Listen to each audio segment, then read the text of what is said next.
Olá!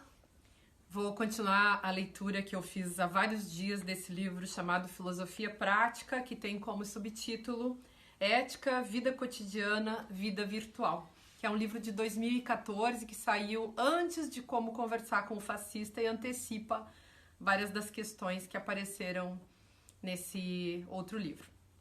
Eu vou ler um trecho que fala de uma figura chamada Adolf Eichmann, que foi um carrasco nazista que foi preso em 1962 na Argentina, julgado em Jerusalém e em Jerusalém condenado à morte.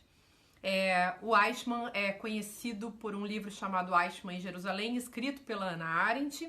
Tem um filme da Margaret von Trotta em cima dessa obra da Hannah Arendt, um retrato, né, daquele momento vivido pela Hannah Arendt, como filósofa, analista, jornalista, que foi testemunha desse julgamento. E vou ler um trecho em que eu falo, então, dessa história.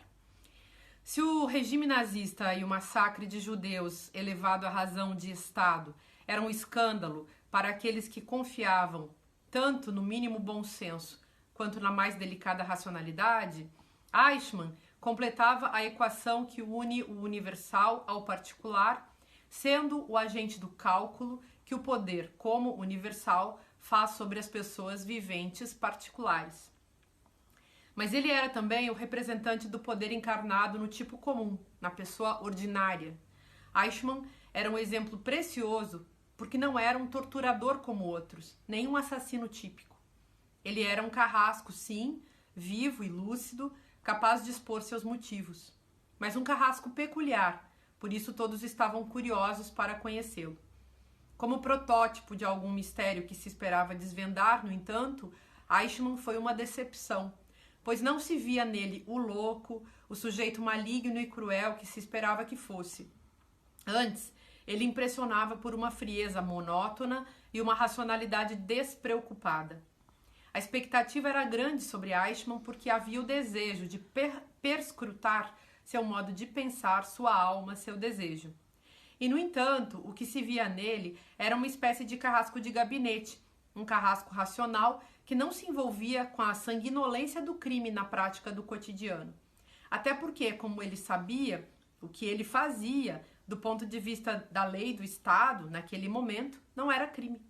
Crime contra a humanidade, sim, mas não crime juridicamente punível pelo Estado. Já que era um crime em nome do Estado. Eichmann nunca dera um tiro em uma pessoa. Ele calculava a morte de todos, é verdade, para que acontecesse do modo mais racional e econômico possível. Não estava interessado no sofrimento imediato das pessoas. Para ele, aquele era apenas o trabalho a fazer, a tarefa assumida e por cumprir. Isso pode parecer estranho, sempre podemos dizer que seu gozo perverso estava de qualquer modo inscrito na sua subjetividade, mesmo que ela fosse fria e avessa ao sangue vivo. E creio que essa constatação não anula aquela que implica o modo de expressar-se de Eichmann, livre de qualquer afeto. Sua frieza era certamente algo aterrador, mas a conhecemos muito mais de perto do que desejamos, embora não queiramos ver. A análise de Hannah Arendt em relação a Eichmann causou mal-estar. Foi ela que disse, nesse livro que a Hannah Arendt falou sobre a banalidade do mal e comentou que o problema do Eichmann era ser parecido com muita gente. Em vez de ser um carrasco aterrador, um sujeito maligno, um louco cruel, ele era frio, calculista e queria apenas subir na carreira como muita gente. E essa análise, então, da Hannah Arendt causou mal-estar, não apenas nos seus compatriotas judeus, mas também em todos aqueles que, acreditando em algo como o mal, talvez ainda pudessem acreditar ser, por oposição ao monstro Eichmann, eles mesmos bons. Até hoje a postura de Arendt choca, e realmente é possível que ela não tenha sido atenta ao caráter perverso de Eichmann de um ponto de vista psicanalítico, mas o peso de seu argumento filosófico não cai por terra por não aderir à psicanálise. O lugar comum para o qual ela sinaliza continua em questão. E ele, sim, é filosoficamente apavorante. O que é apavorante?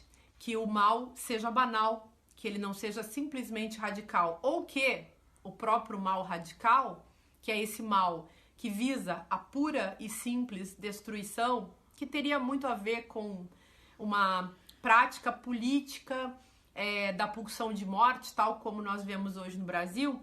Então, que essa malignidade, esse mal absoluto, acabe ele mesmo se transformando num mal ao alcance de todos, praticável por muita gente, praticável de modo banal, de modo simples e acessível por qualquer pessoa.